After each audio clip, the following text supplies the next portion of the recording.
سعودی سفیر کی chief justice یحییٰ آفریدی سے ملاقات۔ پاکستان اور سعودی عرب کے دیرینہ تعلقات پر تبادلہ خیال۔ سعودی سفیر اور چیف جسٹس کے درمیان ہونے والی ملاقات میں مشترکہ تربیتی پروگرامز کی تجویز اور عدالتی تعاون بڑھانے اور عدالتی اصلاحات پر گفتگو کی گئی۔ اعلامیہ سپریم کورٹ کے مطابق ملاقات میں مشترکہ تربیتی پروگرامز کی تجویز زیر غور آئی۔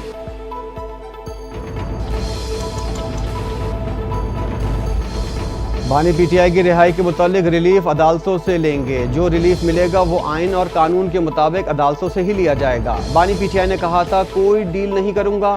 بیرسٹر گوہر کہتے ہیں بانی یا تحریک انصاف نے کبھی کسی ملک سے تعاون کی التماس نہیں کی۔ ہمارے وفد نے ایرانی سفارت خانے کا دورہ کیا، ہم نے ایران کے ساتھ اظہار یکجہتی کیا ہے۔ ملک میں ہائبرڈ نظام رائج ہے، یہ کوئی مثالی جمہوری حکومت نہیں۔ معاشی اور گورننس کے مسائل سے نکلنے تک یہ ہائبرڈ ماڈل رہے گا۔ وزیر دفاع خواجہ آصف کا عرب میڈیا کو انٹرویو، کہا معاشی اور گورننس کے مسائل سے نکلنے تک یہ ہائبرڈ ماڈل قائم رہے گا، یہ حالات کے مطابق تشکیل دیا گیا سسٹم ہے۔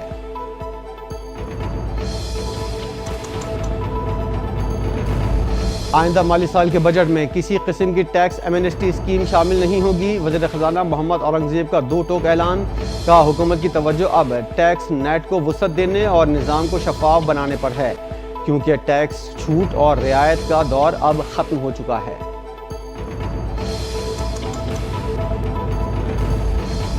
وزیر مملکت خزانہ بلال اظہر کیانی نے ایف بی آر کی جانب سے گرفتاری سے متعلق وضاحت کر دی، کہا ٹیکس فراڈ کے متعلق کیسز پر ہی گرفتاری ہوگی، جس کا F B R member board کے 3 رکنی کمیٹی فیصلہ کرے گی۔ انکوائری کے مرحلے پر کوئی گرفتاری نہیں ہوگی۔ ٹیکس فراڈ پر ایف بی آر کو گرفتاری کا حق پہلے ہی حاصل تھا۔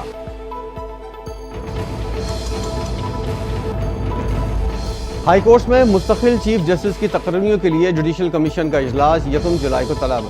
ذرائع کا کہنا ہے جوڈیشل کمیشن کے اجلاس میں سندھ، پشاور، بلوچستان اور اسلام آباد ہائی کورٹس میں مستقل چیف جسٹس کی تقرری پر غور ہوگا۔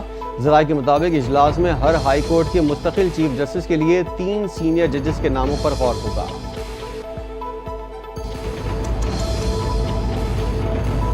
وزیر خارجہ اسحاق ڈار استنبول پہنچ گئے۔ او آئی سی وزیر خارجہ اجلاس میں پاکستان کی نمائندگی کریں گے۔ اجلاس کے دوران خصوصی سیشن ایران پر اسرائیلی جہادیت کے خلاف منعقد کیا جائے گا۔ رکن ممالک کا مشترکہ موقف تشکیل دینے پر غور ہوگا۔ ترک صدر طیب اردوغان افتتاحی سیشن سے خطاب کریں گے۔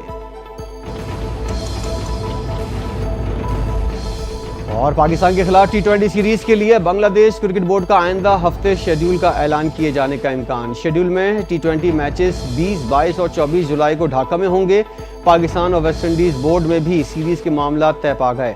پی سی بی نے ویسٹ انڈیز کو ون ڈے میچز کو ٹی20 میچز میں تبدیل کرنے کی تجویز دی ہے۔